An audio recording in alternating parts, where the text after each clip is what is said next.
बिस्मिल्लाहिर्रहमानिर्रहीम। अस्सलाम वालेकुम सिक्स क्लास। आज हम चैप्टर नंबर 6 स्टार्ट करेंगे, रेशो एंड प्रपोर्शन। इसका फर्स्ट टॉपिक है हमारे पास रेशो। पेज नंबर 79 के ऊपर रेशो के बारे में उसने कुछ बातें की हुई हैं। मैं आपको सिंपल बातें बताता हूँ कि रेशो होती क्या है। सबसे पहले रेशो की डेफिनेशन जो उसने बुक के ऊपर लिखी हुई है थोड़ी सी कॉम्प्लिकेटेड है। मैं आपको आसान वर्ड्स के अंदर रेशो की डेफिनेशन समझाता हूँ, उम्मीद है कि आप लोग समझ जाओगे। Ratio the comparison between two alike quantities. Comparison between two alike, alike means same. Comparison between two same quantities is called ratio and it is denoted by A ratio B. ठीक है, we can convert this ratio form into fractional form and this will become A over B. Okay, अब ये दो values आपको नजर आ रही हैं। मैं सेम के बारे में थोड़ा समझाता हूं कि सेम है क्या, लेकिन पहले इन दोनों को समझो। ये हमारे पास a है, ये हमारे पास b है। ये फर्स्ट वाली वैल्यू है, ये सेकंड वाली वैल्यू है। ये रेशो का साइन है, टू डॉट्स जो लगे हुए हैं। अब फर्स्ट वाली वैल्यू को कहते हैं एंटीसीडेंट, एंटीसीडेंट। और सेकंड वाली जो वैल्यू है इसको कहते हैं कॉन्सीक्वेंट। ये तो आपके एमसीक्यूज भी बन सकते हैं, फिल इन द ब्लैंक्स भी आ सकती है, ट्रू फॉल्स बन सकता है, मैचिंग कॉलम में आ सकते हैं कि in ratio A ratio B is called, नीचे ऑप्शन दिए हो सकते हैं, या फिल इन द ब्लैंक्स बनाई जा सकती है। तो ये हमारे पास रेशो में कुछ बातें हैं। A ratio B, we can convert ratio into fractional form, A over B. Here A is called antecedent first value and B is called consequent second value.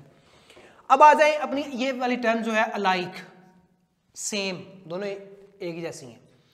Same means what do you mean by same? कि same quantities का मतलब क्या है?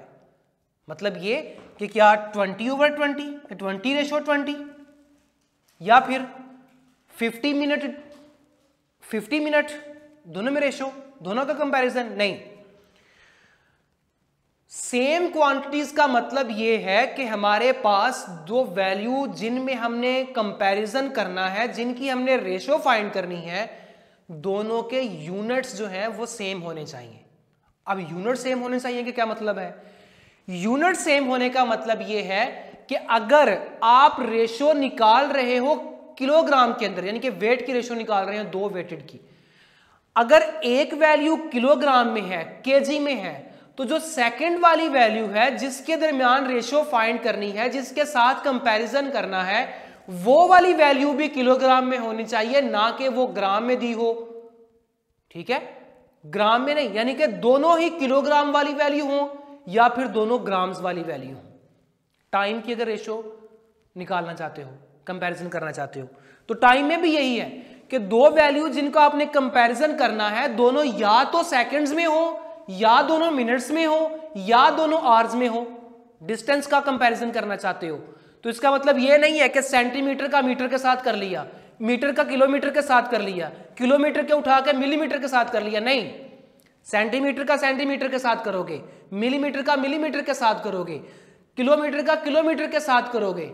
ठीक है, बात समझ आ रही है ना? सेम क्वांटिटीज का मतलब आप लोगों को समझा रहा हूं कि सेम क्वांटिटीज का मतलब क्या है? दोनों के यूनिट्स वैल्यू के, वो जिनके दरमियान रेशो फाइंड करनी है, दोनों के यूनिट्स जो है वो सेम होने चाहिए। ये तो हो गई बात रेशो की। अब सिंपल उसने एक क्वेश्चन दिया हुआ है, रेशो बस लिखनी है। जिस तरह हमारे पास एक्सरसाइज नंबर 6A है, find the ratio 13 and 39। Simple value है, साथ कोई उसने यूनिट नहीं लिखा हुआ। अगर तो यूनिट लिखा होता तो फिर हम इसको चेक करते। हमने क्या करना है, सिंपली उठा के दोनों वैल्यूज को रेशो की फॉर्म में लिख देना है। ये हमारे पास क्या है, रेशो आ गई। अगर वो कहता है आल्सो सिंप्लीफाई, इसको सिंप्लीफाई भी करो, देन आप लोग क्या करोगे? मैंने कहा था कि we can convert ratio into fractional form, तो मैं इसको फ्रैक्शनल फॉर्म में लिखूंगा। अब दोनों को कैंसिलेशन करवाऊंगा, सिंप्लीफाई करूंगा, दोनों की कैंसिलेशन अगर पॉसिबल हुई तो करवा दूंगा। 13 1s are 13, 13 3s are 39, ये बच गया मेरे पास 1/3, तो ये बन गई 1:3। ये देखें 13:39 को मैंने क्या लिख लिया, 1:3, यानी कि सिंपल कर लिया, इसको आसान फॉर्म में लिख लिया। जिस तरह हमारे पास 8th वाला पार्ट है, इसको समझो जरा। ये जो मैं बात कर रहा था 60 सेंटीमीटर्स एंड 3 मीटर्स। अब जो बात थी डेफिनेशन के मुताबिक, according to definition of the ratio, the comparison between two same quantities, मैंने कहा था सेम क्वांटिटीज का मतलब है हैविंग सेम यूनिट्स, तो यहां पर तो दोनों के यूनिट सेम नहीं है, ये सेंटीमीटर में है ये मीटर में, दोनों की रेशियो नहीं फाइंड हो सकती, दोनों में कंपैरिजन नहीं कर सकते, ये बहुत छोटा है ये बहुत बड़ा है, पहले इसको इसके बराबर लेके आओ, उसको इसके लेवल के मुताबिक लेके आओ, या इसको बढ़ा के उसके बराबर ले जाओ, ठीक है, तो फिर जाके हम इसको कंपैरिजन करेंगे, अदरवाइज कंपैरिजन इसका नहीं करेंगे, रेशियो इसकी नहीं फाइंड करेंगे। तो ये जो सेंटीमीटर से मीटर में या मीटर से सेंटीमीटर में या मीटर से किलोमीटर में, ये तो आप अच्छी तरह से चैप्टर नंबर 7 5th क्लास में पढ़ के आए हो, लेंथ वाला, इसमें आपने मीटर को किलोमीटर में, किलोमीटर को मीटर में कन्वर्ट किया था। हम क्या करेंगे, ये मीटर जो है 3 मीटर, इसको मैं सेंटीमीटर में कन्वर्ट कर लूंगा, बिकॉज आप लोग जानते हो as we know that 1 metre is equal to 100 centimetre, so 3 metre is equal to 3 multiply 100 centimetre and we will get answer 300 centimetre, यानी कि 3 metre is equal to 300 centimetre. अब ये वैल्यू क्या बन जाएगी, 60 सेंटीमीटर एंड 300 सेंटीमीटर। अब इसको क्या करेंगे, इसको आप पहले रेशियो की फॉर्म में लिख लेंगे, 60:300। सिंप्लीफाई करना चाहते हो, 60/300, एक जीरो से एक zero cancel, 6 1s are 6, 6 5s are 30, value बच गई 1/5, यानी कि 1:5। ये हमारे पास इसका आंसर निकला है। और दूसरी इंपॉर्टेंट बात, जब आंसर निकालोगे, क्वेश्चन में उसने सेंटीमीटर मीटर दिया हुआ है ना, जब इसको आप रेशियो की फॉर्म में लिखोगे तो इसके साथ कुछ भी नहीं लिखोगे, ना सेंटीमीटर ना मीटर, बिकॉज इसकी एक बहुत बड़ी वजह यह है कि रेशियो के कोई भी यूनिट नहीं होते। ये बात अच्छी तरह समझ लो, ये बात अच्छी तरह से सोच लो, समझ लो कि हमारे पास जो रेशियो होती है उसके कोई भी यूनिट्स नहीं होते, रेशियो हैविंग नो यूनिट, ये रिजल्ट है। ये रिजल्ट अच्छी तरह से माइंड में बिठा लो कि हमारे पास रेशियो जो होती है उसके कोई भी यूनिट्स जो है वो नहीं होते। So ratio having no unit, ये भी एमसीक्यूज बन सकता है, फिल इन द ब्लैंक्स में आ सकता है, ऑब्जेक्टिव में आ सकता है। तो ये हमारे पास रेशियो के बारे में थी कुछ बातें। आगे है प्रोपोर्शन, इसका सेकंड वाला प्रोपोर्शन जो है वो भी बहुत आसान है, उसमें कुछ बातें करूंगा सिर्फ आपको, फिर बाद में उसका जो क्वेश्चंस होंगे वो फर्दर सॉल्व करेंगे। ये 6A का क्वेश्चन नंबर 1 सिर्फ आप लोगों ने सॉल्व करना है, जिस तरह मैंने ये बातें बताई थी, और कुछ डेफिनेशन जो मैंने बताई थी रेशियो की, एंटीसीडेंट, कंसीक्वेंट, ये आपने इस तरह से अपनी नीट कॉपी के ऊपर लिख लेनी है। प्रोपोर्शन की डेफिनेशन बहुत आसान है, equality between two ratios, equality between two ratios, equality between two ratios is called proportion. इतनी सी बात है, A ratio B is equal to C ratio D। वैसे प्रोपोर्शन का जो बेसिक साइन होता है वो A ratio B proportion C ratio D, ये वाला होता है, ठीक है। अब इसमें कुछ बातें हैं, ये दरमियान वाली जो दोनों वैल्यू होती हैं ये कहलाती है हमारे पास मीन प्रोपोर्शन, मीन प्रोपोर्शन। ये C जो होता है ये कहलाता है थर्ड प्रोपोर्शन, ये D जो होता है ये कहलाता है फोर्थ प्रोपोर्शन। ये सारी बातें आपने याद करनी है, ये एमसीक्यूज है, सारे के सारे ऑब्जेक्टिव है। अच्छा, इसमें ये एक और बात भी है, ये दरमियान वाली हमने कहा है कि मीन प्रोपोर्शन या मीन वैल्यूज, और बाहर वाली दोनों जो होंगी ये कहलाएंगी extreme values, extreme values.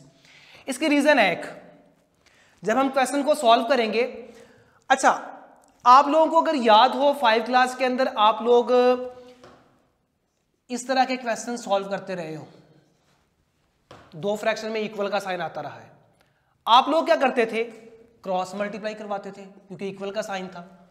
5 8s are 40, 6 2s are 12, यानी ये इसका आंसर निकलता था। वहां पर क्वेश्चन की डिमांड के मुताबिक सॉल्व करते थे, मैं सिर्फ आपको समझाने के लिए कर रहा हूं।